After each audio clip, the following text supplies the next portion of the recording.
Sushil ji, good morning. Good morning. तो क्या करें अब इस बाजार में, क्योंकि वो ट्रम्प साहब कल क्या अनाउंस करेंगे उसके ऊपर बहुत कुछ डिपेंड करने वाला है। लेकिन टेक्निकली बाजार आपको प्लेस कैसा लग रहा है? और टेक्निकली छोड़िए, अदरवाइज ऑल्सो मार्केट का मूड माहौल देखकर, मैक्रोस को देखकर क्या क्या फीलिंग आ रही है? देखिए, ट्रम्प साहब जब पिछली बार भी 4 साल थे, तो वो हम्म। चीज़ों को थोड़ा वॉलेटाइल ज़्यादा कर देते हैं, उनका व्यक्तित्व ऐसा है। बट अंतोगत्वा होना वही है जो संसार कर रहा है, किसी एक व्यक्ति के चलाए संसार नहीं चलेगा। शॉर्ट टर्म में इमोशंस को वो बड़ा ज़रा अफेक्ट कर देते हैं। आदमी बड़े रियलिस्टिक और रीज़नेबल है। 4 साल तक उनके पिछले टर्म में कोई वॉर नहीं हुई थी। इस बार लगता है फिर भी एक वॉर हो जाएगी। मुझे लगता है इज़राइल का जो मामला पेंडिंग है और साइबर रैटलिंग वो खुद कर रहे हैं ईरान की।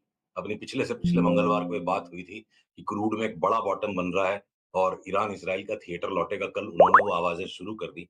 तो एक तरफ रशिया का वॉर थम जाए, कम हो जाए, बिल्कुल टेपिड हो जाए और दूसरी तरफ इज़राइल का एक थिएटर जो पेंडिंग है, वो इज़राइल ना माफ़ करता है, ना भूलता है। वो थिएटर आना बाकी क्रूड की चार्ट वो बता रही है। वहाँ से अगर मैं आगे बढ़ूँ, यूएस इंटरेस्ट रेट्स ने एक शॉर्ट टर्म ब्रेकडाउन नीचे का दे दिया। यूएस बॉन्ड्स में तगड़ी रैली होनी चाहिए।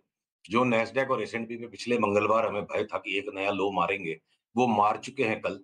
ऑलरेडी वो लो नीचे आ चुका है और इसीलिए आज के निफ्टी के गैप डाउन को हमें फेड करना है, गैप डाउन को बाई करना है। मैंने आपको टैग करके ट्विटर पे कल रात को ट्वीट पोस्ट कर दी थी कि जब तक हम सवेरे आपसे मिलते, तब तक वो गैप डाउन का बाई हो गया। तो अब लार्जर टाइम होराइज़न पे अगर हम चलें तो अगले 4-5 दिन में कोई बैंक निफ्टी अगर 53,000 हो जाए और उसके बाद अगले 2 से 3 सप्ताह में वापस 47,000 हो जाएगी, तो मुझे आश्चर्य नहीं होगा। मैं दावा नहीं कर रहा कि ऐसा होगा, पर हम ये दाँव ज़रूर लगाएँगे स्टॉप लॉस के साथ जब वो ट्रेड आएगा। एक बार के लिए बैंक निफ्टी में 53,000 की तेज़ी नहीं लगती है और करेक्शन क्या पता पिछले लो को रिट्रेस कर जाए, बट वहीं निफ्टी के अंदर पुराना लो लौटे ऐसी संभावना अभी तो नहीं लग रही है। अगर इतनी बड़ी मार पड़ जाती है बैंक निफ्टी में, तो हो सकता है कि निफ्टी 22,600-700 के नीचे न जाए और बैंक निफ्टी के अंदर में ये ज़्यादा दबाव जो बनेगा, ये आईसीआईसीआई बैंक, कोटक के कारण, एचडीएफसी के कारण बनेगा, एक्सिस बैंक के कारण बनेगा। हम हो सकता है इनको एक-एक करके जब सिग्नल मिलेंगे तो शॉर्ट सेल भी कर दें, पर हम एक भी पीएसयू बैंक को शॉर्ट सेल नहीं करेंगे। उनको सबको हम पुल बैक में मच हायर बॉटम्स पे लेंगे। तो अलग-अलग स्टॉक्स, अलग-अलग सेक्टर्स, अलग-अलग इंडिसेस अलग-अलग काम करेंगे, मुझे ऐसा लगता है। एक तरफ़ा मूवमेंट का माहौल अभी भी बाज़ार में नहीं बना है। एक तरफा मूवमेंट का बाजार में अभी मूड नहीं बना है। सुशील जी, एक आपकी थोड़ी सी बोल्ड कॉल रही है, हालांकि अब तक वो नहीं चली, लेकिन आज जो थोड़ा सा उसमें मूव आया है, वोडाफोन आइडिया आपका बड़ा टारगेट रहा है, करीब करीब 21 या 22 रुपए का। अभी भी इंटैक्ट है वो? अगर पीसीआर इस चार्ट को दिखाएँ तो देखिए विश्लेषण के साथ बात करेंगे वरना ओपिनियन तो सबके पास अपना-अपना एक-एक अलग ओपिनियन है। मैं आशा कर रहा हूँ ये चार्ट आ गई देखो। अब वोडाफोन आइडिया में जो पिछला जो स्विंग हाई था, एक बार ₹7.83 के ऊपर चले तो मैं नई लिवाली तब करने बोलूँगा और वो किसी भी टाइम आ सकता है अभी 7.48 या 7.83 के ऊपर आ जाए। हमने पिछली बार संभावना को आँका था शर्मा-शर्मी, भय में कि लोक निंदा बड़ी आसानी से आजकल सोशल मीडिया के माहौल में हो जाती है, दबाव पड़ता है दिमाग पे, तो 20-21 कहा था। पर देखो आज अब मैं बेबाक होके इस चार्ट को प्लॉट कर रहा हूँ। मैं 36 की भविष्यवाणी नहीं कर रहा, मैं 36 तक की जगह को खुला रख के चलने कह रहा हूँ।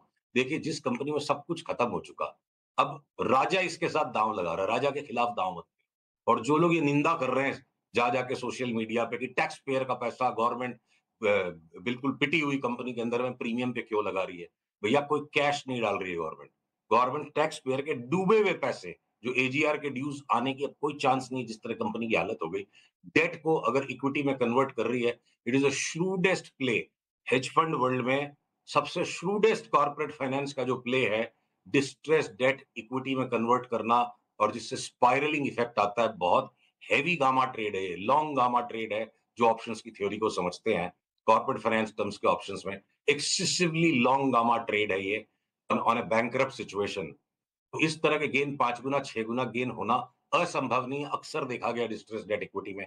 और अगर पॉलिसी गवर्नमेंट के हाथ में, लार्जेस्ट शेयर होल्डर गवर्नमेंट है, गवर्नमेंट डिटरमाइंड है कि हमें 2 प्लेयर सिचुएशन नहीं क्रिएट करनी है, 3 प्लेयर करनी है और साथ में day to day management government के हाथ में नहीं है, तो सोने पे सुहागा है और इसी बात को चार्ट भी यहाँ रिफ्लेक्ट कर रहे हैं। अपने लिमिटेड जजमेंट से हम अगर ओपिनियन पास कर देंगे तो फिर तो हम इन्वेस्टर नहीं बन सकेंगे।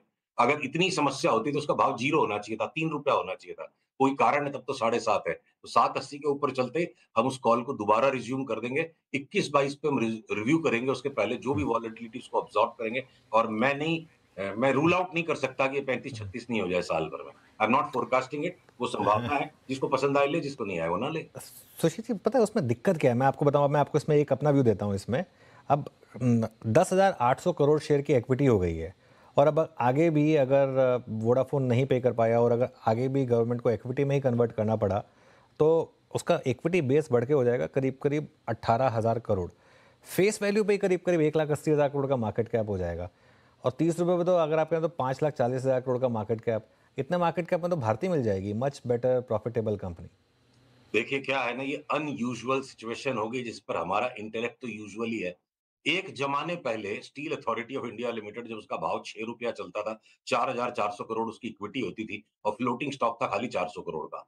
तो आपके रेगुलर ईपीएस और पीई के कैलकुलेशन तो वो ओवरऑल बैलेंस शीट पे होंगे। पर स्टॉक का जो प्ले होता था वो खाली 10% फ्लोटिंग स्टॉक पे होता था।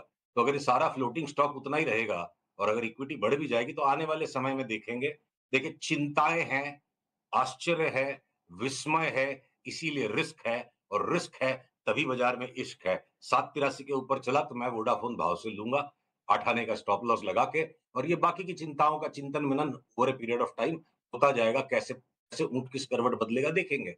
पर अगर सवाल को उल्टा किया जाए, अगर इतनी खराबियाँ, इतनी प्रॉब्लम है, शॉर्ट सेल करने की हिम्मत है क्या कोई में? नहीं है, तो इसलिए हम लॉन्ग करेंगे। अपने इवेंचुअली फ्लोटिंग स्टॉक के ऊपर बहुत कुछ डिपेंड करेगा। फ्लोटिंग स्टॉक तो वही रहेगा, कौन सा गवर्नमेंट आके बेचने वाली है। अच्छा, कुछ और बातें हो जाएं अब इस समय।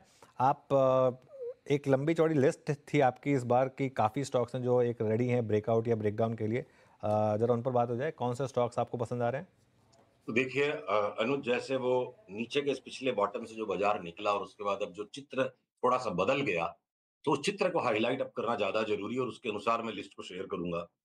किसी भी सेक्टर के अंदर एक तरफ़ा सारे बढ़ जाएँगे और घट जाएँगे नहीं। जैसे मान लो बैंक्स में हमने बताया पीएसयू बैंक्स को हम पुल बैक मिलेंगे और प्राइवेट बैंक्स को हम शॉर्ट सेल करने के लिए रेडी है जैसे-जैसे सिग्नल्स आएँगे। एनबीएफसीज़ में अगर मैं आ जाऊँ, चाहे वो चोला हो, चाहे श्रीराम हो, चाहे मुथूट हो या मन्नापुरम हो या बजाज फाइनेंस या बजाज फिनसर्व हो सकता है इन बजाज फिन्स में तो कोहराम मच जाए और यही निफ्टी को ज़्यादा नीचे दबाएँ। तो सारे एनबीएफसीज़ हमारे लिए सेल है, पर इंश्योरेंस के एक भी स्टॉक को हम नहीं बेचेंगे। अब अगर मैं आता हूँ स्टील की तरफ, जेएसडब्ल्यू स्टील हो सकता है 20% का करेक्शन दे दे और उसको शॉर्ट सेल का कैंडिडेट हो और steel authority of India limited को हमें 5-7% के पुल बैक में नीचे दोबारा लेने का पिक्चर बन जाए, तो एक ही सेक्टर में एक ही टाइप के स्टॉक्स अलग-अलग चल रहे हैं। हिंडाल्को में डीप प्रॉफिट टेकिंग आ सकती है और नैल्को यहाँ से 20% बढ़ जाए ट्रेडिंग में, तो बिल्कुल अलग-अलग चार्ट्स, अलग-अलग स्टॉक्स की सेम सेक्टर में बनी हुई है। बाजार ने इसका तात्पर्य ये है कि एक तरफा थीम को नहीं पकड़ा। तो अगर मैं कुछ स्टॉक्स ऐसे ढूँढने को निकलूँ, जो थोड़े से लॉन्गर टर्म टाइम होराइज़न में बहुत बड़ा पिक्चर जनरेट कर चुके हों, तो वैसे कई स्टॉक्स मिलते हैं कि आप रोज-रोज की 15 दिन की 1 महीने की अनिश्चितताओं को अगर नज़रअंदाज कर दो, तो बॉश जैसा स्टॉक यहाँ से मेरे को लगता है डबल हो जाएगा। एक्साइड जैसा स्टॉक यहाँ से डबल हो जाएगा, हर पुल बैक में इन्हें लीजिए। टाटा मोटर्स में जितनी भी जो वो चाइना लगा लो, जेएलआर लगा लो, सब थक चुके हैं अपनी यूजुअल बुद्धि को लगा के। चार्ट इसकी ऐसी है, जब भी कोई डाउनसाइड गैप आता है, जब भी कोई नीचे का झटका आता है, स्टॉक बटोरने का है। इन आपके बजाज ऑटो, हीरो मोटो को आप जितनी नेगेटिविटी ओपिनियन की बननी थी बन गई, ये चार्ट्स अब हायर स्पाइरल की तरफ जा रहे हैं। तो चाहे टू व्हीलर्स हो, फोर व्हीलर्स हो, ऑटोज हो गए या आपके सीडीएसएल जैसा स्टॉक मुझे लगता है डबल हो जाएगा, पर बॉम्बे स्टॉक एक्सचेंज हो सकता है 25-30% की ट्रेडिंग स्विंग से ज्यादा के मौके ना दे।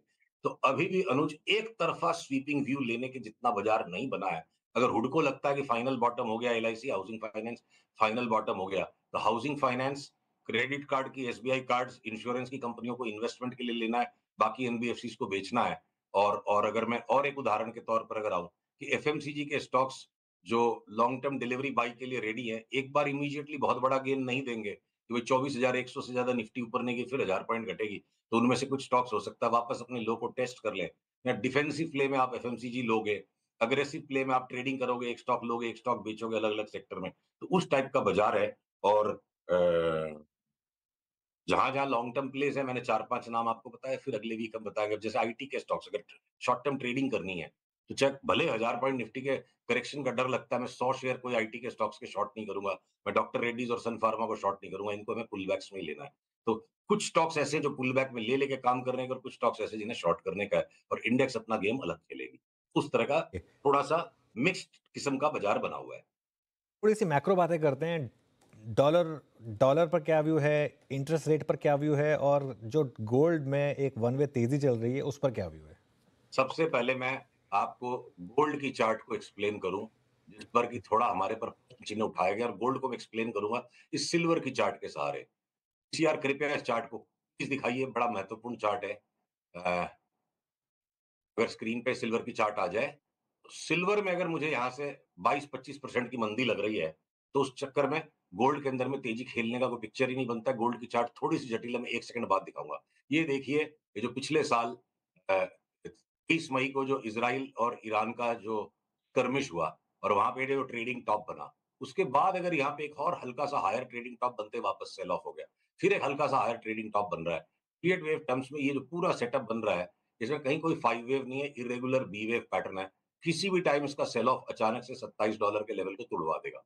तो जब वो टूटेगा तब हम इसको सिल्वर को लेंगे। सेम तरीके से गोल्ड में भी एक कॉम्प्लिकेटेड सेटअप है। एवरी न्यू हाई पे आदमी मैड हो जाए और एवरी न्यू हाई पे ले ले, ये ललचा रहा है बाजार, छोड़ दो इसको। $1900 से लेकर के $2700 तक हमने गोल्ड में तेजी खेली, जब कोई नहीं खेल पाया था। और अब हम 2700 से लेकर अब तक हम रॉन्ग है। तो उस रॉन्ग के सबका रॉन्ग अलग है, सबका राइट अलग है। मैं वेट करूँगा, मैं किसी लालच में नहीं पड़ने वाला गोल्ड के अंदर। जहाँ गोल्ड जिस दिन पक्का रिवर्सल देगा, उस दिन हम शॉर्ट ही करेंगे। तब तक अगर हमें 1000, 2000, 3000, ₹4000 रुपया गोल्ड में कमाने का मौका छोड़ना पड़ेगा तो छोड़ेंगे। क्योंकि ज्यादातर हमारे निवेशक जो हैं, वो डे ट्रेडर या 2-2 घंटे में व्यू चेंज नहीं कर पाते, इतनी मेंटली फ्लेक्सिबल किसी में नहीं होती है। तो 2-4 हज़ार रुपए गोल्ड के छोड़ दो, हमने इसमें 20,000 रुपए की मंदी कमानी है और हम वेट करेंगे गोल्ड के अंदर। यूएस इंटरेस्ट रेट्स ने एक बार नीचे चलना शुरू कर दिया है, और हो सकता है इंडिया 10 ईयर रेट, मैं चार्ट नहीं दिखा पा रहा, चेंज करते-करते चार्ट टाइम लग जाएगा। इंडिया 10 ईयर रेट हो सकता है अगले 10-12 दिन में लोगों को थोड़ा आश्चर्यजनक ऊपर का मूवमेंट दे दे, और रूपी डॉलर में जो एक सब्सटैंशियल स्ट्रेंथनिंग रूपी की हो चुकी है, बात करते-करते अगर ये चार्ट लोड हो जाती है तो मैं आपको दिखाता हूँ। ये अगर जो लोड हो चुकी है, ये चार्ट जो बन चुकी है, अगर इसके अंदर एक बार के लिए ₹2 ₹2.5 तक का करेक्शन वापस आता है रुपए की चार्ट पे, तो मुझे कोई आश्चर्य नहीं होगा। और लॉन्ग टर्म में हो सकता है अब रुपया मजबूती की तरफ चले, क्योंकि अगले साल डेढ़ साल के पर्सपेक्टिव में डॉलर इंडेक्स बहुत कमजोर हो सकती है। ओके, चलिए, सुशील जी बहुत-बहुत शुक्रिया। कोई स्पेशल कॉल है, कोई 30 सेकंड्स हैं हमारे पास, कोई पर्टिकुलर स्टॉक जो अच्छा लग रहा हो?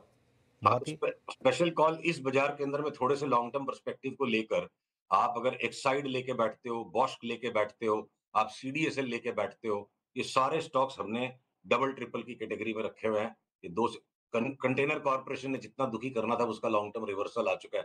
मेरे को ₹2000 का भाव लगता है कंटेनर कॉर्पोरेशन, और उसके लिए 2 साल का धैर्य रखना पड़ेगा, 2 दिन में नहीं बनेगा वो। तो ये 700 का अच्छा। कंटेनर कॉर्पोरेशन 2100-2200 हो जाए, तो ऐसे डबलर ट्रिपलर बहुत सारे स्टॉक्स हैं। निफ्टी बैंक निफ्टी में खर्चा मत करो रकम को। निफ्टी बैंक निफ्टी अभी भी महीना 20 दिन तमाशा कर सकती है। बढ़िया बढ़िया स्टॉक बिल्कुल फायर सेल में मिल रहे हैं, दुर्गा पूजा सेल चल रही है बाजार में। अच्छी चीजों को उठाओ, पोर्टफोलियो बढ़िया बनाओ। जी, इस शुभ नोट पर शो को यहीं समेटेंगे। सुशील जी, बहुत